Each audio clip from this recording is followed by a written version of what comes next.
हाँ सर, आ रहा है। तो सिस्टम हमने क्या क्या ले सर लिया, मेरे को ह्यूमन आई का कुछ, डायग्राम वगैरह हो गया।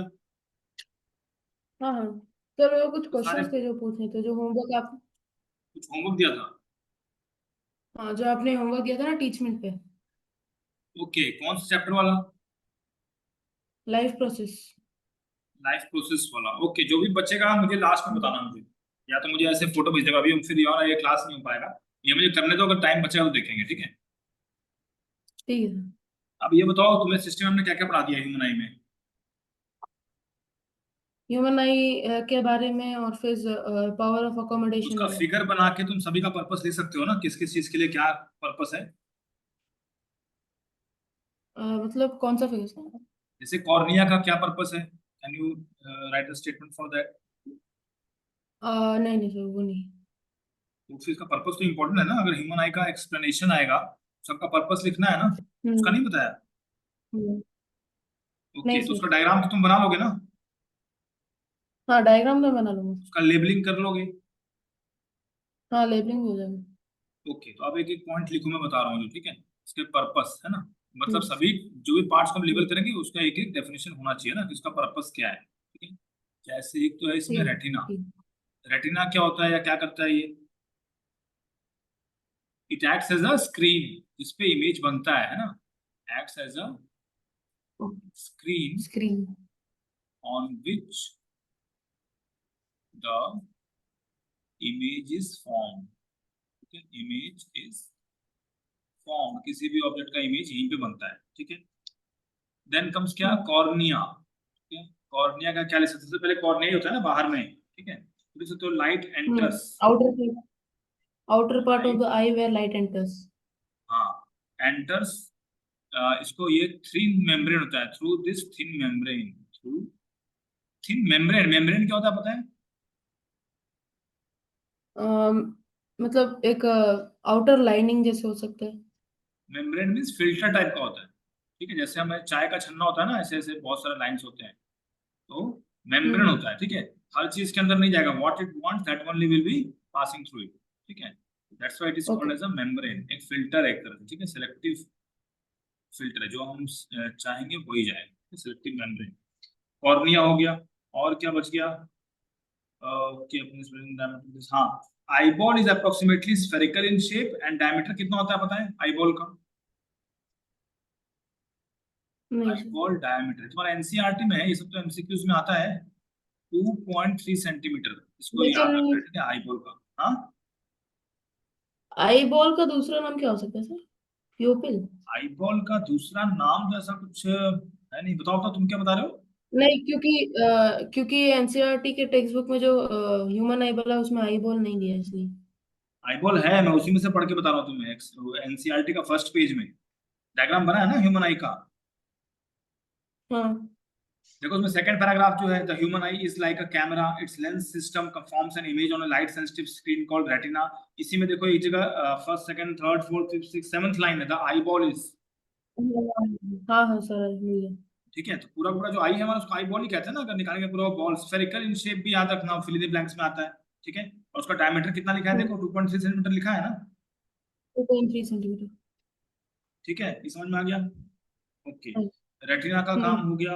अब आइरिस है ना, आइरिस का हम्म। क्या काम होता है? देखो इसमें लिखा है अ, तुम्हारे second last line, iris is a dark muscular diaphragm that controls the size of the pupil. यानी कि हम यहाँ लिख सकते हैं आइरिस का कंट्रोल्स, ठीक है। ये सब fill in the blank MCQ सभी जगह इंपॉर्टेंट है। द साइज ऑफ पिपिल, ठीक है। पिपिल है ना, जो क्लोजिंग और ओपनिंग होता है, जिसका अकॉर्डिंग टू द लाइट कितना हमारे आंखों में आ रहा है, ज्यादा लाइट आएगा तो पिपिल जो है वो कम स्पेस देगा, ताकि ज्यादा लाइट आंख में जाके उसको डिफेक्टिव ना बना दे, ठीक है। हम्म। ओके, रेटिना हो गया, सेल्स। रेटिना में क्या होता है, लाइट सेंसिटिव सेल्स, ठीक है। रेटिना के अंदर क्या होता है, सेल्स होते हैं that are light sensitive, light आएगा तो वो सेंस करेगा उसको, ठीक है, light sensitive cells. Retina is composed of, ठीक है, एक तो इसमें एक्ट एज अ स्क्रीन होता है ना, इस पे इमेज बनता है, उसके बाद हम्म। वहां पे लाइट सेंसिटिव सेल्स होते हैं जो उसको डिटेक्ट करके फिर क्या करेंगे, वो उसको आगे पास करेंगे ना, किसके थ्रू पास करेंगे और कहाँ पास करेंगे? कॉर्निया से लास्ट पास में क्या होगी। है आई के? कॉर्निया तो शुरू में था, लास्ट में पास करना है इसको इंफॉर्मेशन। सबसे राइट साइड में क्या बना हुआ है आंख में, देखो। Optic nerve. Optic nerve, optic है ना, नर्व। वही नर्व है, वही नर्व हमारे ब्रेन में लेके जाएगा, ठीक है। तो light hmm. Sensitive cells will sense the light, है ना, and will pass the hmm. Information about the image. मतलब ऑप्टिक नर्व का क्या काम हो गया? To pass the information. Optic nerve, okay sir. ठीक है, पास द इमेज इंफॉर्मेशन लिख सकते हो, जो इमेज बना उसका इंफॉर्मेशन, ठीक है। इंफॉर्मेशन कहाँ? टू द ब्रेन, ठीक है। तभी हमें सेंस हो पाएगा कि हाँ हम्म। कोई ऑब्जेक्ट है और कैसा है, ठीक है। इसका स्क्रीनशॉट लो जल्दी से। हाँ सर, एक minute. Okay, and what is power of accommodation? हाँ सर, ले लिया। पावर ऑफ एकोमोडेशन किसे कहते हैं? पावर ऑफ अकोमोडेशन वो होता है the ability of eye, the ability of eye to focus at a distinct object. To adjust its focal length, अपने फोकल लेंथ को वो एडजस्ट करता है, ठीक है। Hmm. The ability of the eye lens to adjust its focal length is called accommodation, ठीक है। जैसे कि ठीक है। तुम कहीं भी जाते हो तो कभी होता है ना, आंख लाइट बहुत ज्यादा आ गया है, कम हो गया, तो हमारा आंख जो है बहुत एडजस्ट करने लगता है, तो वो क्या करता है? अपना फोकल लेंथ को हम्म। एडजस्ट करता है, ठीक है। तो क्या लिखेंगे? द हाँ sir. Ability of the eye lens to adjust its focal length, to adjust its focal length, मैं f लिख दे रहा हूं केवल, ठीक है, is called power of accommodation। ये समझ गए? ओके। हाँ okay, sir. Now what is the near point of the eye? इसका मतलब the maximum distance of reading maximum for a थोड़ी, ये पर्सन। तो मिनिमम होगा। नियर पॉइंट ऑफ द अच्छा, आई, 25 सेंटीमीटर। अगर मैं ट्वेंटी किसी फाइव पेन को सेंटीमीटर तुम्हारे पास में लेके जाऊंगा और बहुत ज्यादा पास ले जाऊंगा एकदम हम्म। नाक के पास, तो तुम्हें दर्द होगा ना उसको देखने में। हम्म। तो इसका मतलब 25 सेंटीमीटर का मतलब क्या हुआ? 25 सेंटीमीटर या उससे ज्यादा दूर रहेगा तभी हम कंफर्टेबली देख पाएंगे। अगर 25 सेंटीमीटर ज्यादा पास आ जाएगा, है ना, तो फिर हमें हम्म। प्रॉब्लम होगा देखने में, ठीक है। तो इसका डेफिनेशन क्या हो जाएगा? द मिनिमम डिस्टेंस एट विच, सब तुम्हारे एनसीईआरटी में, द मिनिमम डिस्टेंस, सबसे कम डिस्टेंस, द मिनिमम डिस्टेंस। इसको याद रखना, मैक्सिमम मत बोलना, एट हम्म। विच, ठीक है, objects, at which objects can be seen most distinctly, distinctly मतलब बहुत आराम से देख सकते हैं। जैसे अगर मैं दो या पेंसिल फिर एक साथ लेके चले जाऊं तुम्हारे पास, ठीक है, तो दो पेंसिल जो है 25 हम्म। सेंटीमीटर पर रहेगा, तो हम देख पाएंगे कि दो पेंसिल है। अगर पास लेके आएंगे तो लगेगा वो हम्म। एक ही पेंसिल, ठीक है। तो डिस्टिंक्ट विजन मतलब हम्म। दो पेंसिल हमें डिस्टिंक्ट अलग अलग दिखाई देगा 25 सेंटीमीटर पर बात, तो उससे पास आएगा तो लगेगा एक ही पेंसिल है, ठीक है। Okay, hmm. what I've written, the main can be seen most instantly without क्या होगा? स्ट्रेस, हमारे ऊपर स्ट्रेस नहीं पड़ेगा, विदाउट स्ट्रेस, आंख में दर्द नहीं होगा, ठीक है। That is hmm. 25 सेंटीमीटर, ठीक है, फ्रॉम द आइज, ठीक है। तो ये दोनों याद रखना है, एक तो मिनिमम डिस्टेंस याद रखना है और एक 25 सेंटीमीटर ये याद रखना है, और मिनिमम डिस्टेंस, दोनों इंपॉर्टेंट है, ठीक है। And what hmm. Is far point of the I? Far point, far point भी 24 सेंटीमीटर होगा। फार पॉइंट 25 होगा। You can even see the stars comfortably, देख सकते हो ना। हम्म। तो फार पॉइंट मतलब क्या? जैसे उसमें मिनिमम था, इसमें क्या हो जाएगा? Maximum distance to which we can see. हमारा मैक्सिमम डिस्टेंस कितना है? Maximum means infinite, we can even see the stars, मतलब सोचो कितना दूर है, ठीक है। तो ये इन्फिनिटी, हम लोग इन्फिनिटी तक देख सकते हैं, ठीक है। ओके। ये याद रखना, इन्फिनिटी, ठीक है। तो इसीलिए टर्म्स को समझना है, इसको मगअप नहीं करना है, बस समझना है, ठीक है। समझ जाओगे तो इजी हो जाएगा। स्क्रीनशॉट ले लो। हाँ सर, ले लो। ओके, कैटरैक्ट पढ़ा है? कैटरेक्ट क्या होता है? नहीं सर, आज तो बस पावर ऑफ अकोमोडेशन तक है। ओके, द क्रिस्टलाइन लेंस लिखो, द क्रिस्टलाइन लेंस, हमारे जो क्रिस्टलाइन लेंस में दिया है उसमें फिगर में, of people at old age, at old age becomes milky and cloudy, becomes milky and cloudy हो जाता है, ठीक है, इससे प्रॉब्लम होगा। This hmm. Condition is called cataract, ठीक है। इसको ठीक कैसे कर सकते हैं? इट कॉजेस पार्शियल, सोचो, और complete loss of vision, complete loss of vision, कोई बहुत ब्लर्ड दिखेगा या बिल्कुल नहीं दिखेगा, ठीक है। एंड इसका सॉल्यूशन क्या है? सॉल्यूशन इज सर्जरी, सर्जरी करके हमें दूसरा लेंस लगाना पड़ता है, ठीक है, तभी ठीक हो सकता है ये। समझ गए? इसका सॉल्यूशन हाँ क्या है? सर। सर्जरी, ठीक है। ले लो स्क्रीनशॉट।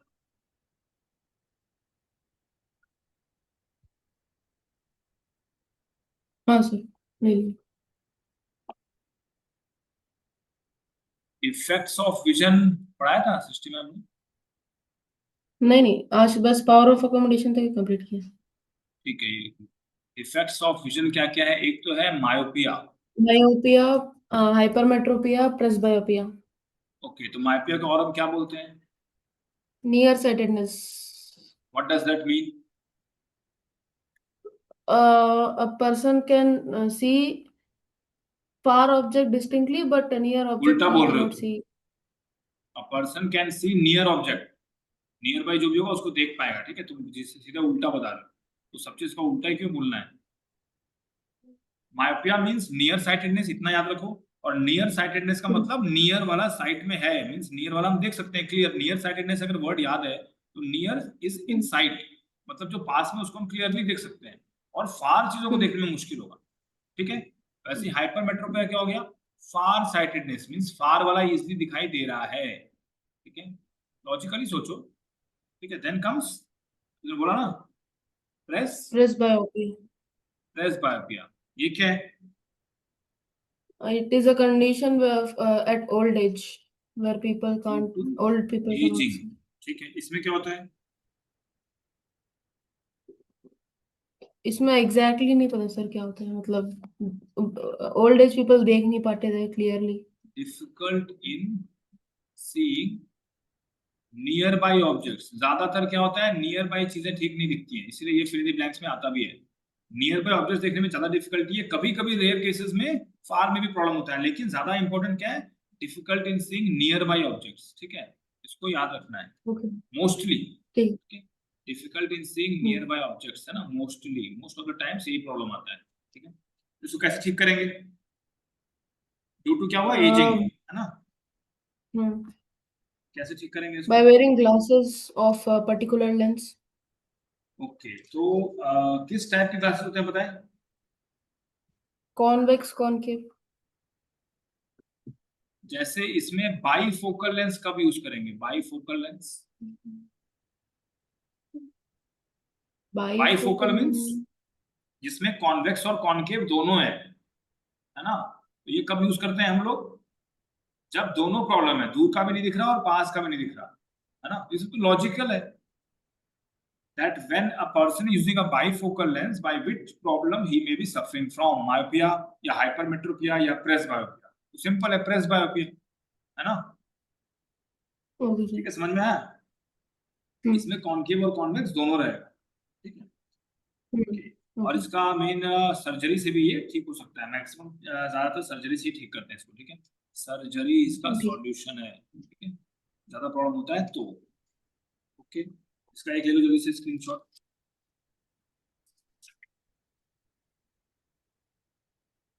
हाँ क्लियर सर। करूं। Hmm. Then comes a prism, prism देखा है कभी हम लोग लैब में? दिखाया गया प्रिज्म। हाँ, दिखा है प्रिज्म। रेक्टेंगल शेप और का, सॉरी रिफ्रैक्शन तो ट्रायंगल पढ़ा शेप है ना, का। दिखा से लाइट में पहले पढ़ चुके हैं रिफ्रैक्शन, है ना। हाँ। Okay, suppose there is a prism, तो यहाँ पर क्या होगा, जैसे एक इंसिडेंट रे आएगा, थोड़ा और नीचे करते हैं। सपोज एक इंसिडेंट रे यहाँ पर आया, ठीक है, तो क्या होगा यहाँ पर, रिफ्रैक्शन, है ना, होगा ना, हम्म। ये रिफ्रैक्शन होगा। इसके बाद फिर दूसरा मीडियम चेंज हो रहा है तो फिर से रिफ्रैक्शन हो, है ना, ऐसे बना लो। अच्छा। नाउ ये वाला जो रे, ओके। इसको क्या बोलेंगे, इंसिडेंट। Incident ray, good. और ये वाला जो रे है इसको क्या बोलेंगे, रिफ्रैक्टेड रे। रिफ्रैक्टेड रे, है ना। और ये वाला, इसको बोलते हैं इमर्जेंट रे, जो इमर्ज कर रहा है आउट, ठीक है, ठीक है, इसका नेम दे दो, ठीक है। ए बी सी, ठीक है। नाउ ये जो हमारा एंगल्स बनेगा वो कैसे, तो हमें जो रेड वाला लाइन है जो ऐसे जा रहा है, रेड वाला लाइन ये वाला जा रहा है ना, इस पे हमें नॉर्मल बनाना पड़ेगा, मतलब हाँ। 90 डिग्री, है ना, ऐसे ऐसे एक 90 डिग्री ऐसे ही बनेगा ना, इसके ऊपर जो 90 डिग्री बनाएगा स्ट्रेट, ठीक है। हम्म। नाउ कौन सा एंगल है आई, ये ऊपर वाला है नीचे वाला, कौन सा एंगल सर, एक बार क्वेश्चन। आई इंसिडेंट एंगल कौन सा है, ये ऊपर वाला है कि नीचे वाला है, इन दोनों में से कौन सा है, इंसिडेंट। ये वाला है कि ऊपर ये वाला। वाला है इंसिडेंट एंगल, पक्का, हम्म, हाँ। गुड। नॉर्मल के साथ जो होगा उसी को हम बोलेंगे इंसिडेंट एंगल, ठीक है, तो इसको मैं रेड से मार्क कर देता हूँ। इंसिडेंट। ये वाला है हमारा इंसिडेंट एंगल आई, ठीक है। आर कौन सा हो सकता है, तो ये नॉर्मल के साथ जो ये एंगल बन रहा है, यानी कि ये आर हो गया, ठीक है। नाउ दूसरा जो लाइन है इस पे भी हमें नॉर्मल बनाना पड़ेगा, है ना, let us make a normal to this point, hmm. ये मान लो नॉर्मल है इसका, ठीक है, तो इसमें भी जो नॉर्मल जा रहा है और ये एंगल जो इमर्ज कर रहा है, ये वाला जो हो जाएगा हमारा, इसको बोलते हैं इमर्जेंट रे, ठीक है। इसको भी कुछ ओके। लेबल कर लो, ये है एम, ये है M dash, this is suppose N dash, ये है एन, ठीक है। इसको ऐसे थोड़ा ऐसे क्लीन आउट कर देते हैं, या एक मिनट, ये है इसका एक्चुअल पाथ जो दिखाना है, एक्चुअल वो वहां से जाता, इसका जरूर नहीं पड़ेगा, चलो ठीक है, मैं लिखता हूँ अगर आएगा तो। पीई, पी हो गया incident ray, let us take here P और यहाँ लिख लेते हैं ई, ठीक है, तो ये क्या हो गया, इंसिडेंट रे, है ना, इनको लेबल करते जाओ, इंसिडेंट रे, ठीक है। देन ई एफ, तो ई एफ यहाँ पे ई एफ लिख लेते हैं, this is the refracted refracted रे, रे। रिफ्रैक्टेड रे। और फिर एफ है, एफ के बाद यहाँ पर कुछ और ले लो, जैसे कि यहाँ पर जी ले लो, एफ जी क्या हो जाएगा, इमर्जेंट रे, इमरजेंट रे। इमर्जेंट रे, ठीक है। इनका डेफिनेशन तुम्हें खुद से लिखना है, तुम समझ सकते हो ना, डायग्राम बना के तो लिख सकते हैं, ठीक है। Hmm. Angle A is called as the angle of prism, ये जो एंगल ए मैंने ऊपर प्रिज्म। लिखा है, this is the angle of prism या prism angle, prism. Angle of prism. Okay, angle I तुम्हें पता ही है, इंसिडेंट एंगल, एंगल आर पता ही इंसिडेंट है, एंगल एंगल ऑफ ये पता ही है, इंसिडेंस। इमर्जेंट एंगल, है ना। Angle D, refraction.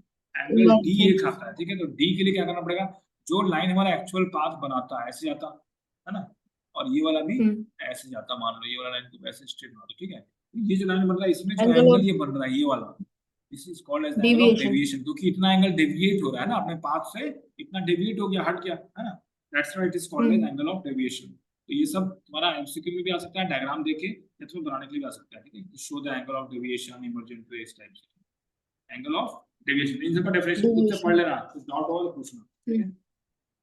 ओके, हम्म। इसका स्क्रीनशॉट लो जल्दी से।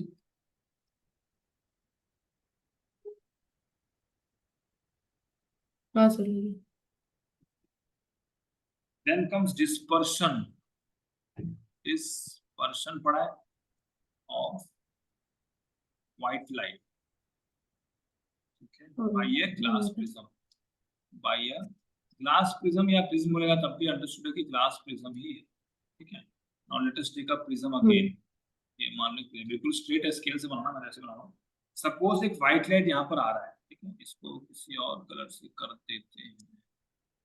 ओके, सपोज एक व्हाइट लाइट यहाँ पर इंसिडेंट हुआ, ठीक है, एक्चुअल पाथ तो इसका ये था, हम्म। ठीक है, बट ये एक्चुअल पाथ यहाँ पर नहीं, यहाँ पे तो हो जाएगा रिफ्रैक्शन, ठीक है। तो रिफ्रैक्ट एक लाइन, रिफ्रैक्ट के रिफ्रैक्टेड रे फॉर्म करेंगे। हाँ एक लाइन ऐसे और रिफ्रैक्ट, ठीक है, और फिर मान लो 7 ऐसे कलर्स चला में गया, स्प्लिट करेंगे। हाँ इट कंटेन 7 कलर्स, है ना, तो ऐसे ही एक और हम्म। ऐसे जाएगा, और एक और ऐसे रिफ्रैक्ट होगा, ठीक है, इसी ढंग से तुम्हें हम्म। 7 कलर्स दिखा 7 सकते हो, ठीक है, कलर। ऐसे रिफ्रैक्ट होगा, ठीक है। तो सबसे ज्यादा रिफ्रैक्शन किस में हम्म। हो रहा है, ऊपर वाले में, सबसे नीचे वाले में सबसे ज्यादा रिफ्रैक्शन, नीचे वाले में। नीचे वाले में ना, विच इज क्या सबसे नीचे क्या आएगा, वी, VIB, विबग्योर, है ना। सबसे कम मतलब लीस्ट रिफ्रैक्शन किसमें होगा, रेड में, है ना। रेड में होगा। Least leaf refraction, reflection. तो लीस्ट रिफ्रैक्शन जिस कलर में भी होता है दैट इज डोमिनेंट, क्योंकि बहुत कम डेविएट हुआ है इसीलिए वो ज्यादा अच्छे से हमें दिखता है। जो ज्यादा डेविएट होगा उसके साथ लॉसेस होंगे, है ना। हाँ। तो हम जो रेड लाइट सिग्नल्स देखा है ना उसमें रेड लाइट ही क्यों यूज करते हैं, can you explain. Hmm. White light, ये सब कॉमन क्वेश्चंस है कि ना बताइए। हम रेड कलर ही क्यों यूज करते हैं रेड लाइट में, तो वो बहुत डोमिनेंट है, हमको बिल्कुल इजीली दिखाई देता है, सबसे जरूरी रेड ही है ना। जैसे ही रेड लाइट आएगा हम लोग तुरंत हम्म। अपना गाड़ी रोक लेते हैं, है ना। और बाकी जो लाइट कलर्स है वो हो सकता है हमें हाँ। दूर से न दिखाई दे, ठीक है, इसलिए हम क्या लिखेंगे उसमें, बिकॉज या फिर as red colour is refracted the least, the least, so it is most dominant or easily distinguishable लिख सकते हो, ठीक है, distinguishable by human eye, human eye, है ना। इसके बारे में जो भी कुछ पूछेगा समझ लो इसका रीजन यही है, रिफ्रैक्शन ही टर्म यूज करना है हर जगह, ठीक है, रिफ्रैक्शन टर्म यूज करोगे तो समझ जाएंगे कि यू हैव अंडरस्टूड, ठीक है। ठीक है। तो लिख लोगे ये सब, तो इसीलिए हमारा येलो ऑरेंज हाँ। रेड ये सब यूज किया जाता है, ग्रीन है ना, यही चार है ना, तो यही चार जो है वो बहुत कम रिफ्रैक्शन होता है, बहुत कम डेविएट होता है, इसीलिए they are the most dominant. तो पूछ सकते हैं why four colours that is red orange yellow and green are used, तो उसमें भी हम लिख सकते हैं, देखो ये जो ऊपर चार है ना, red orange yellow and green, यही चार मोस्टली यूज करते हैं हम लोग रेड लाइट सिग्नल्स पे, है ना। या कोई हाँ। डेंजर है उसमें भी हम रेड ही यूज करते हैं दिखाने के लिए, ठीक है, तो स्क्रीनशॉट ले जल्दी से, हम्म। क्लियर करूं। हाँ सर। नाउ दो प्रिज्म बनाया था एनसीईआरटी में, ठीक है, एक प्रिज्म ऐसे और एक प्रिज्म उल्टा, ठीक तो है लगाया। ऐसे, ठीक है, ऐसे बना सकते हो ना। ये बना सकते। ये क्या हो रहा है इसमें, इसमें हो रहा है रिकम्बिनेशन, जो रिफ्रैक्ट हो रहा था वापस हमको और उसको उसी लाइन में लाना है सपोज, इसको हम क्या बोलते हैं, recombination. Recombination of spectrum. Spectrum या व्हाइट लाइट कैसे भी लिखो लेकिन समझना है, स्पेक्ट्रम ऑफ व्हाइट लाइट, ठीक है, व्हाइट लाइट। तो जैसे प्रिज्म में पहले रिफ्रैक्शन हो रहा था वैसे ही दिखाएंगे, एक लाइन यहाँ पर आया, ठीक है, उसके बाद क्या हुआ, उसके बाद यहाँ पर रिफ्रैक्शन होगा, ठीक है, उसके बाद फिर ये वापस रिफ्रैक्ट होगा, ठीक है। अब देखो लास्टली हमें ना ये वाला जो लाइन आया है इसको ऐसे लेके दिखाना है, ठीक है, थोड़ा सा गलत बन गया, अ,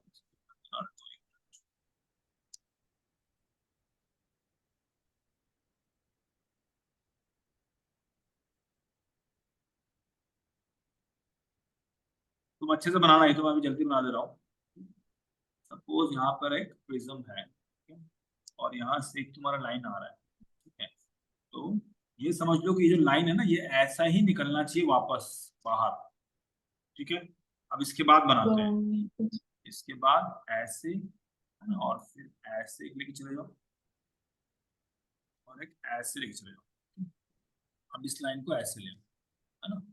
अब इसको रिफ्रैक्शन करो, ये जो भी रिफ्रैक्ट यहाँ पे हो रहा है मान लो सपोज ये ऐसे गया, फिर थोड़ा से और रिफ्रैक्ट हुआ, ठीक है, अब यहाँ से ये फिर से रिफ्रैक्ट होगा, ठीक है, और वही लाइन एक मिनट और फिर चेंज,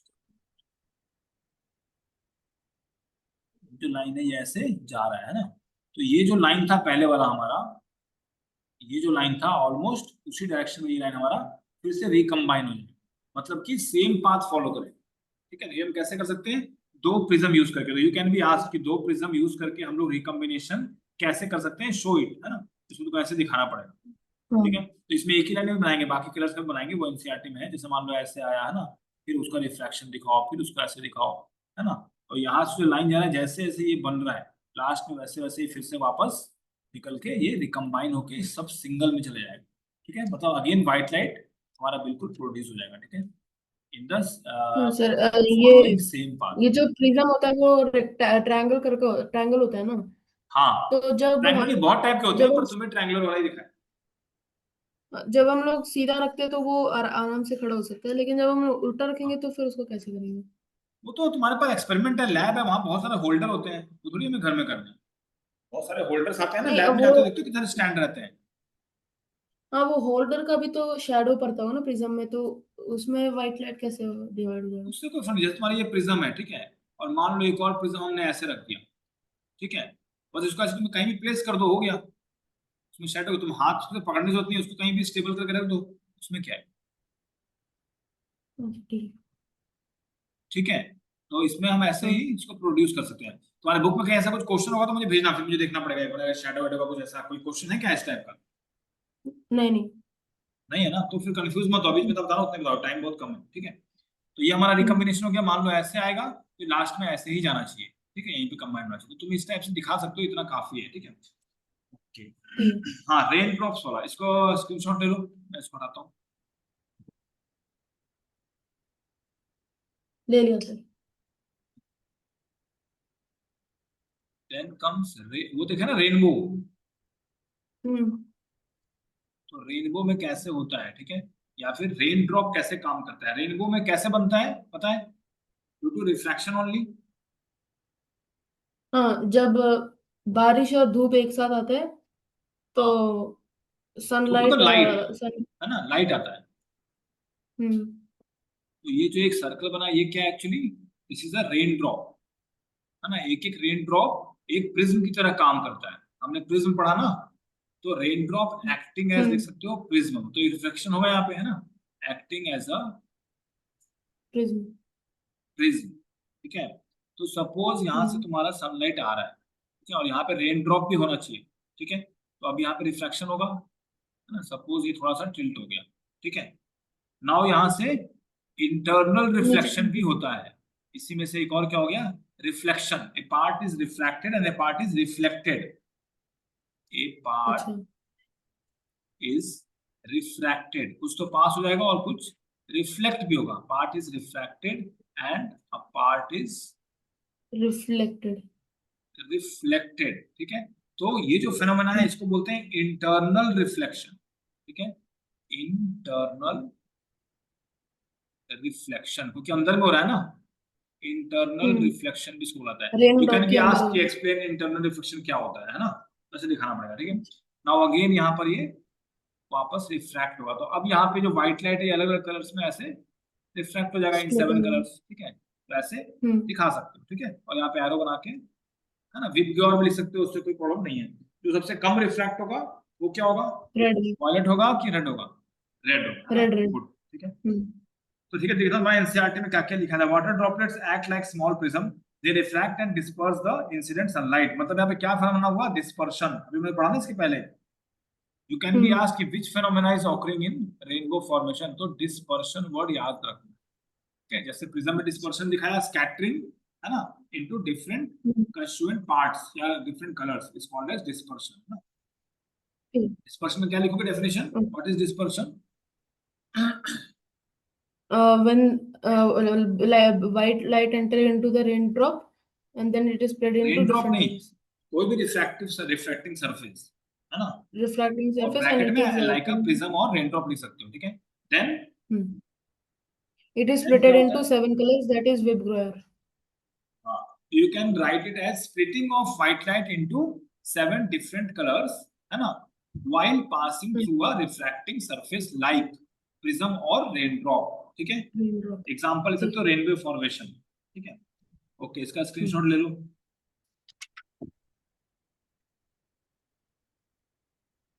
हाँ सर, ले ली। Then comes atmospheric refraction, atmospheric refraction, Twinkling of ये क्यों, stars. हाँ, एटमॉस्फेरिक रिफ्रैक्शन क्या होता है एक्चुअली पता है?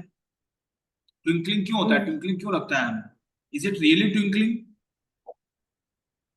No sir. नहीं, एक्चुअली वो ट्विंकल नहीं करता है, लेकिन प्रॉब्लम क्या होता है, तो हमारा जो एयर है उसमें अलग अलग टेम्परेचर्स होते हैं, ठीक है, and that is regularly changing, है ना। तो जो Hmm. एयर का Hmm. डेंसिटी है वो हमेशा चेंज होगा एज पर हाइट, कहीं ज्यादा होगा कहीं कम होगा, it depends on the temperature, है ना।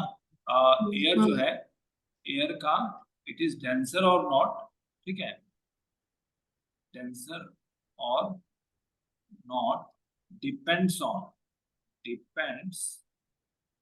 ऑन द टेम्परेचर,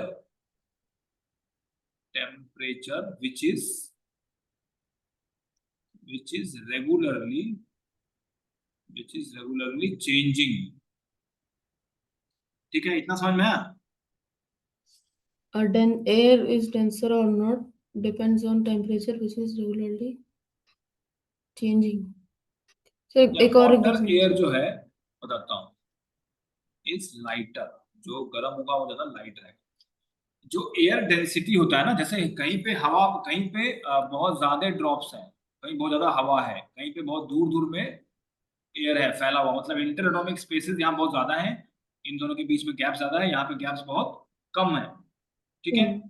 तो जहां पे हम्म। गैप्स बहुत कम है वहां पर भी कोई चीज जाएगा तो रिफ्रैक्शन पे डिपेंड करेगा ना, अगर दूर है तो अलग ढंग से मुड़ेगा, पास है तो अलग ढंग से मुड़ेगा, है ना, समझ गए। तो हम्म। बार बार ये चेंज होता है, हाँ। कभी कभी डेंसर है कभी लाइटर है। तो डेंसर जो है वो हम्म। कब है, जब बहुत कोल्ड होगा, मतलब टेम्परेचर जब ठंडा होगा तो इट इज डेंसर, तो वो नीचे होगा। यहाँ पर क्या होता है, डेंसर, डेंसर एयर स्पेस लिख सकते हो, ठीक है। और ज्यादा हाइट हो जाएगा मतलब तो जो क्या हो जाता है, गर्म होगा वो हॉट एयर, ऊपर रहता हाँ वो लाइट हो जाता है ना, hot air is light in weight, है। ओके। ठीक है। लाइट इन वेट समझना, भी खाली स्क्रीनशॉट लोगे तो मेरा हैंडराइटिंग समझ में नहीं आएगा तुम्हें, है ना। हम्म। Now the hotter air is lighter, that's why it is less dense, है ना, than the cooler air above it, and has a refractive index slightly less. इसका रिफ्रैक्टिव इंडेक्स फिर क्या हो जाएगा, लेस हो जाएगा। देखो ऊपर बस में हो जो जाएगा। स्पेस ज्यादा है, इसमें रेड से बनाता हूँ, ऊपर में स्पेस बहुत दूर दूर है ना, तो ये बहुत ज्यादा रिफ्रैक्शन नहीं कर पाएगा, हम्म। क्योंकि जैसे आया तो उसको गैप कहीं मिला ही नहीं, चला जाएगा ऐसे ही, है ना। तो यहाँ हम्म। तुम्हारा रिफ्रैक्शन बहुत कम होगा। पर जहाँ डेंसर है वहां पर तो टकराएगा, इधर उधर से टकरा के फिर बाहर निकलेगा, है ना। तो यहाँ तो बहुत सारा रिफ्रैक्शन हो गया, है ना, हम्म। समझ में आया। नीचे नीचे ज्यादा होगा और ऊपर हॉटर हाँ एयर में ऊपर कम कम होगा। होगा, है ना, मतलब कि ये समझ लो कि चेंजेस हो रहे हैं, ठीक है। Now hmm. Since the physical conditions of the refractive medium are not stationary, physical condition stationary नहीं है, चेंज होते रहते हैं, है ना। फिजिकल, मैं एग्जैक्ट टर्म लिख रहा हूँ जो तुम्हारे एनसीईआरटी में है, physical conditions are not stationary, मतलब it is changing, dynamic in nature, है ना, stationary and is continuously changing, ठीक है, विथ टाइम। तो बार बार चेंज होगा तो बार बार रिफ्रैक्शन का भी नेचर चेंज होगा, है ना, बार बार नेचर चेंज होगा, हाँ। इसलिए कभी हमें स्टार्स कभी दिखते हैं कभी नहीं दिखते, ट्विंकलिंग जो होता है ना, ये इसी रिफ्रैक्शन का प्रोसेस की वजह से होता है। एक बार इसमें भी देखना, तुम्हारे इसमें क्या क्या दिया है, पूरा कहानी दिया है ना, ट्विंकलिंग ऑफ स्टार्स और डायग्राम भी दिया हुआ है ना। हाँ। जैसे उसका एक्चुअल हाँ। पाथ मान लो स्टार यहाँ पर है एक्चुअल, लेकिन हम लोग ऐसे देखेंगे तो हो सकता है हमें इसका अलग पोजीशन दिखाए, due to the refraction phenomena, है ना, ये एटमॉस्फेरिक रिफ्रैक्शन। बिकॉज ये जो रिफ्रैक्शन हो रहा है वो किसकी वजह से हो रहा है, एटमॉस्फेयर की वजह से, प्रिज्म की वजह से नहीं, है ना। This refraction hmm. Is going on due to the atmosphere, atmosphere के जो कंडीशन है उसकी वजह से, है ना, समझ में आया ये। हाँ सर। ओके, इसका स्क्रीनशॉट लो।